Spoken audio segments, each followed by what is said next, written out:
ಎಲ್ರಿಗೂ ನಮಸ್ಕಾರ. ಕವಿ ಅಡುಗೆ ಚಾನಲ್ಗೆ ಸ್ವಾಗತ.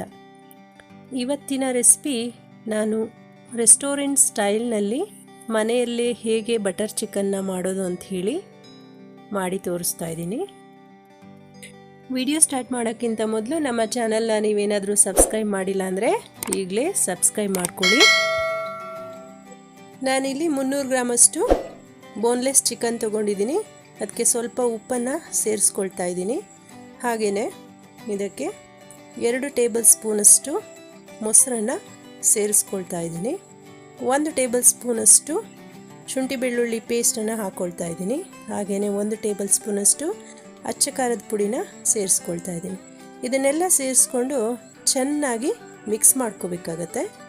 ಎಲ್ಲ ಹೊಂದ್ಕೊಳ್ಳೋ ರೀತಿಯಲ್ಲಿ ನಾವು ಈ ರೀತಿಯಾಗಿ ಮಿಕ್ಸ್ ಮಾಡ್ಕೋಬೇಕು. ಈಗ ಇದನ್ನು ಅರ್ಧ ಗಂಟೆ ಹಾಗೆ ರೆಸ್ಟ್ ಮಾಡೋಕ್ಕೆ ಬಿಡೋಣ. ಅಷ್ಟರಲ್ಲಿ ನಾವು ಮಸಾಲೆನ ರೆಡಿ ಮಾಡ್ಕೊಳ್ಳೋಣ. ಒಂದು ಪ್ಯಾನ್ನ ಬಿಸಿಗಿಟ್ಕೊಂಡು ಸ್ವಲ್ಪ ಎಣ್ಣೆನ ಸೇರಿಸ್ಕೊಂಡಿದ್ದೀನಿ. ಹಾಗೆಯೇ ಸ್ವಲ್ಪ ಬೆಣ್ಣೆಯನ್ನು ಸಹ ಹಾಕ್ಕೊಳ್ತಾ ಇದ್ದೀನಿ. ಈಗ ಬೆಣ್ಣೆ ಕರಗಿದೆ. ಈಗ ಇದಕ್ಕೆ ನಾನು 8 ರಿಂದ 10 ಬೆಳ್ಳುಳ್ಳಿ ಎಸಳುಗಳನ್ನ ಸೇರಿಸಿದ್ದೀನಿ. 1 ಇಂಚಷ್ಟು ಶುಂಠಿಯನ್ನು ಹಾಕ್ಕೊಳ್ತಾ ಇದ್ದೀನಿ. ಹಾಗೆಯೇ ಈಗ ಈರುಳ್ಳಿಯನ್ನು ಸೇರಿಸ್ಕೊಳ್ತಾ ಇದ್ದೀನಿ. ಒಂದು ದೊಡ್ಡ ಗಾತ್ರದ ಈರುಳ್ಳಿಯನ್ನು ನಾನಿಲ್ಲಿ ತಗೊಂಡಿದ್ದೀನಿ. ಲೋ ಫ್ಲೇಮ್ನಲ್ಲಿ ಇಟ್ಕೊಂಡು ಈರುಳ್ಳಿಯನ್ನು ಸ್ವಲ್ಪ ಕೆಂಪಗಾಗುವವರೆಗೂ ಚೆನ್ನಾಗಿ ಫ್ರೈ ಮಾಡ್ಕೋಬೇಕಾಗತ್ತೆ. ಇಲ್ಲಿ 5 ರಿಂದ 6 ಮೆಣಸಿನ ಕಾಳನ್ನು ಇಲ್ಲಿ ಸೇರಿಸ್ಕೊಳ್ತಾ ಇದ್ದೀನಿ.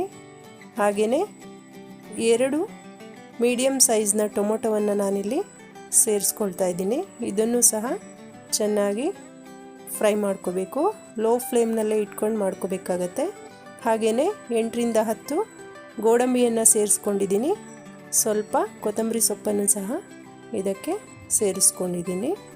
ಈಗ ಇದನ್ನೆಲ್ಲ ಲೋ ಫ್ಲೇಮ್ನಲ್ಲಿ ಇಟ್ಕೊಂಡು ಒಂದು ಮುಚ್ಚಳನ ಮುಚ್ಚಿಬಿಟ್ಟು 5 ರಿಂದ 6 ನಿಮಿಷಗಳ ಕಾಲ ಚೆನ್ನಾಗಿ ಬೇಯಿಸ್ಕೋಬೇಕಾಗತ್ತೆ. ನಾನಿಲ್ಲಿ 1 ಟೇಬಲ್ ಸ್ಪೂನಷ್ಟು ಧನಿಯಾ ಪೌಡರು, 1 ಟೇಬಲ್ ಸ್ಪೂನಷ್ಟು ಅಚ್ಚ ಖಾರದ ಪುಡಿ, ಹಾಗೆ ಸ್ವಲ್ಪ ಕಸೂರಿ ಮೇಥಿಯನ್ನು ಹಾಗೆ ಕ್ರಷ್ ಮಾಡಿ ಹಾಕ್ಕೊಂಡಿದ್ದೀನಿ.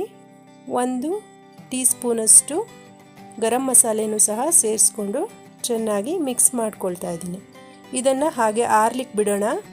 ಅಷ್ಟರಲ್ಲಿ ನಾವು ಚಿಕನ್ನ ಬೇಯಿಸ್ಕೊಳ್ಳೋಣ. ನಾನಿಲ್ಲಿ ಒಂದು ಕಡಾಯಿನ ಇಟ್ಕೊಂಡಿದ್ದೀನಿ. ಅದಕ್ಕೆ ಬೆಣ್ಣೆಯನ್ನು ಹಾಕ್ಕೊಳ್ತಾ ಇದ್ದೀನಿ. ಬೆಣ್ಣೆ ಕರಗಿದೆ. ಈಗ ನಾವು ಮ್ಯಾರಿನೇಟ್ ಮಾಡಿದಂತಹ ಚಿಕನ್ನ ಇದಕ್ಕೆ ಸೇರಿಸ್ಕೊಳ್ತಾ ಇದ್ದೀನಿ.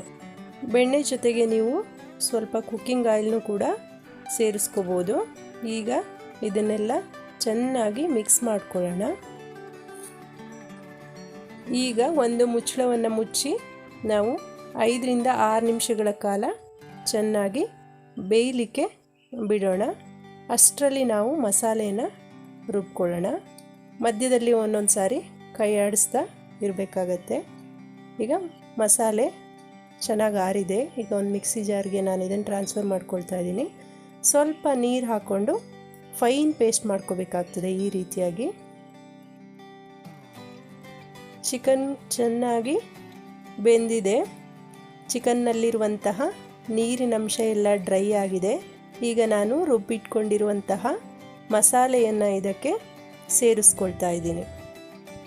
ಇಲ್ಲಿ ನಾನು ಹೆಚ್ಚು ನೀರನ್ನು ಸೇರಿಸ್ಕೊಳ್ತಾ ಇಲ್ಲ. ಸ್ವಲ್ಪ ಮಿಕ್ಸಿ ಜಾರನ್ನು ತೊಳೆದ್ಬಿಟ್ಟು ಸ್ವಲ್ಪ ನೀರನ್ನು ಹಾಕಿ ಈಗ ಚಿಕನ್ನ ನಾನಿಲ್ಲಿ ಬೇಯಿಸ್ಕೊಳ್ತೀನಿ. ಒಂದು ಮುಚ್ಚಳವನ್ನು ಮುಚ್ಚಿ ಈಗ 3 ರಿಂದ 4 ನಿಮಿಷಗಳ ಕಾಲ ಬೇಯಿಸ್ಕೋಬೇಕಾಗತ್ತೆ. ಈಗ ನಾವು ಒಂದು ಅರ್ಧ ಲೋಟದಷ್ಟು ನೀರನ್ನು ಸೇರಿಸ್ಬಿಟ್ಟು ಇದರಲ್ಲಿ ಎಣ್ಣೆ ಬಿಡೋವರೆಗೂ ಚೆನ್ನಾಗಿ ಬೇಯಿಸ್ಕೋಬೇಕಾಗತ್ತೆ. ಒಂದು 3 ನಿಮಿಷಗಳ ಕಾಲ ನಾನಿಲ್ಲಿ ಬೇಯಿಸಿದ್ದೀನಿ. ನೋಡಿ, ಎಣ್ಣೆ ಎಲ್ಲ ಚೆನ್ನಾಗಿ ಬಿಟ್ಟಿದೆ. ಈಗ ಬಟರ್ ಚಿಕನ್ನು ರೆಡಿಯಾಗಿದೆ. ಈ ಟೈಮ್ನಲ್ಲಿ ನಾನು 2 ರಿಂದ 3 ಟೇಬಲ್ ಸ್ಪೂನಷ್ಟು ಕ್ರೀಮನ್ನು ಹಾಕ್ಕೊಳ್ತಾ ಇದ್ದೀನಿ. ನೋಡಿ, ಚಿಕನ್ ಎಷ್ಟು ಸಾಫ್ಟಾಗಿ ಬೆಣ್ಣೆ ರೀತಿ ಬೆಂದಿದೆ. ತುಂಬಾ ರುಚಿಯಾಗಿರುತ್ತೆ ಫ್ರೆಂಡ್ಸ್. ನೀವು ಕೂಡ ಟ್ರೈ ಮಾಡಿ ನೋಡಿ. ಇವತ್ತಿನ ರೆಸಿಪಿ ನಿಮಗೆಲ್ರಿಗೂ ಇಷ್ಟ ಆಗಿದೆ ಅಂದ್ಕೋತೀನಿ. ಇಷ್ಟ ಆದರೆ ನಿಮ್ಮ ಫ್ಯಾಮಿಲಿ ಫ್ರೆಂಡ್ಸ್ ಜೊತೆಗೆ ಶೇರ್ ಮಾಡಿ, ಹಾಗೆ ಕಮೆಂಟ್ ಮಾಡಿ, ಲೈಕ್ ಮಾಡೋದನ್ನು ಮರಿಬೇಡಿ. Thank you for watching.